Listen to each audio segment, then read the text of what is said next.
Making games is really hard. I've often thought that it's one of the most difficult art forms that we have. It's the marriage of technology, art, and sheer human will. Anyone who shipped a game will express just how amazing it is that these wonderful, complex creations get finished at all, when a single misplaced bracket could cause your entire production to just fall apart. And if it's so hard and the stakes are so high, especially for an independent game studio, why do we do it? To answer this question, I want to look at my own history of creating art and how my brother and I started our game studio, the Brotherhood Games.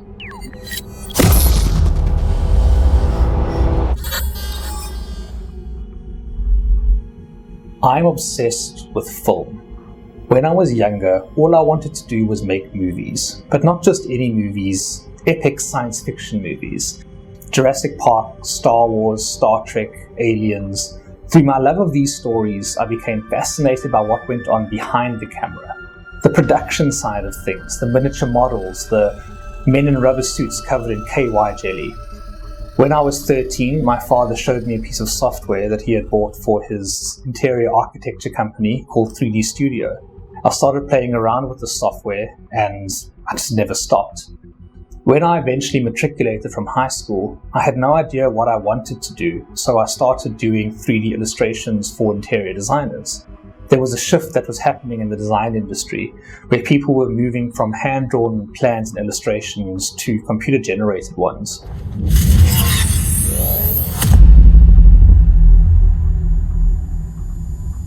Years before, Nick and I had been making smaller computer games using a program called Click and Play and eventually Multimedia Fusion. We naturally settled on a dynamic of me doing the art and Nick doing the coding.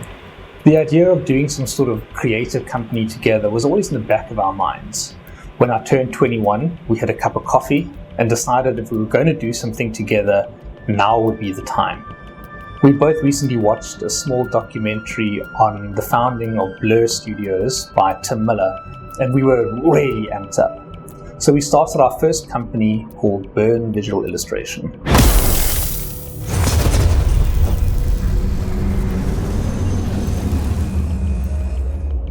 When we first started Burn, we had enough saved up for a couple of weeks of rent and food, and after that we were pretty much going to be on our own. Nick did tutoring after hours, and I brought in some of my freelance clients. We worked out of his kitchen in his bachelor flat, literally sitting on garden chairs because we couldn't afford office furniture. And we slowly grew our company. After a year, we moved to actual offices, got our first employee, and continued to grow our client base. And we did that for 13 years, ending up with one of the largest 3D illustration companies in South Africa. And then, when we were at our peak, I had a breakdown. At the time, we were working 16-hour days, 7 days a week, and we'd both been burning the candle at both ends for more than a decade, and I just couldn't do it anymore.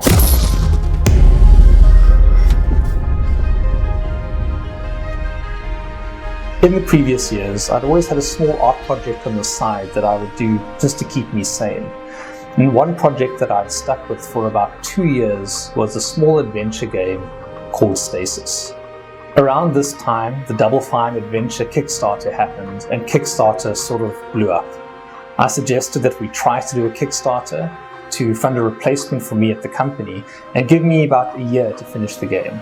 Now honestly, if it wasn't for the Kickstarter, I probably would have just carried on with the game in my spare time and tried to take a different path at work.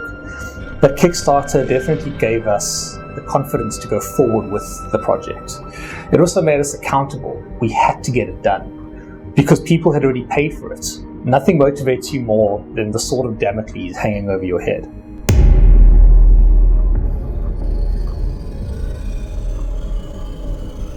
So Christopher, this is the morning after your launch. You launched 12 a.m. American time Eastern, which was 7 o'clock South African time, GMT plus 2.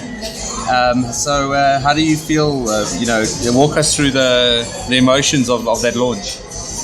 Well, I'm sure you've seen from the previous video recording that it was quite, intense thing to actually do. For me, my hand was actually shaking, and I think back on it, it seems ridiculous. The minute I hit submit, the first backing thing I got was $39, about 2 seconds after I actually hit submit. So whoever was the first backer of Stasis, I thank you from the bottom of my heart. I'll find out who it was, and you'll get a special hug from me. And then I immediately went to Kicktrack, which is the wrong thing to do, and I put the Stasis link in there, and it said I was going to fail on like $1,000.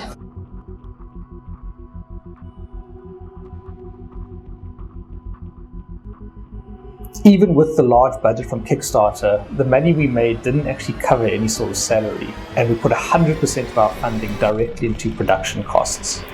Music, translation, software, testing, writing, voiceovers, marketing. There are so many hidden costs when it comes to game development.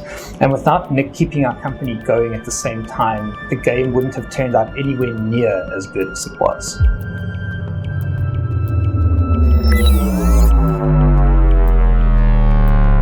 While I worked full-time on Stasis and part-time at Burn, Nick carried on full-time at Burn and also helping with the production of Stasis.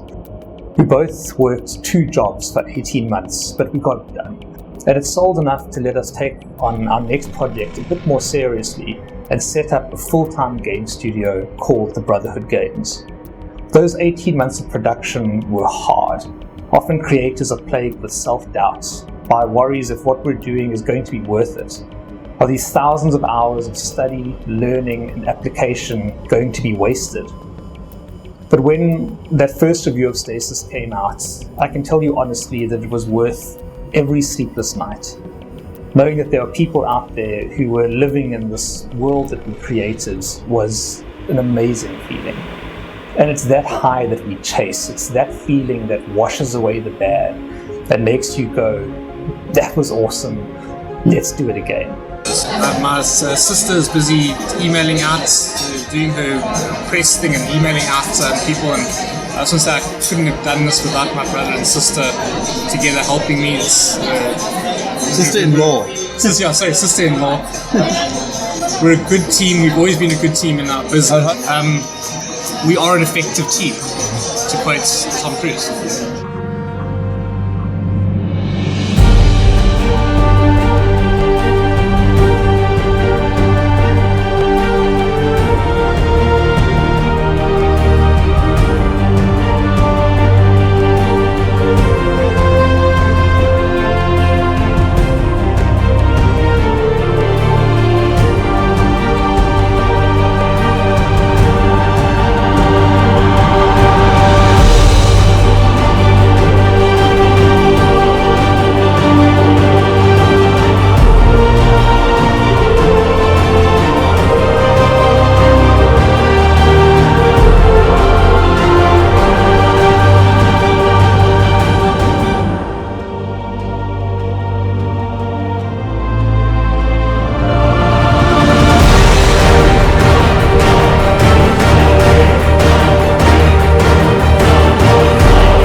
Next time I want to talk about the production of Stasis and how we went from a vertical slice to a full commercial game.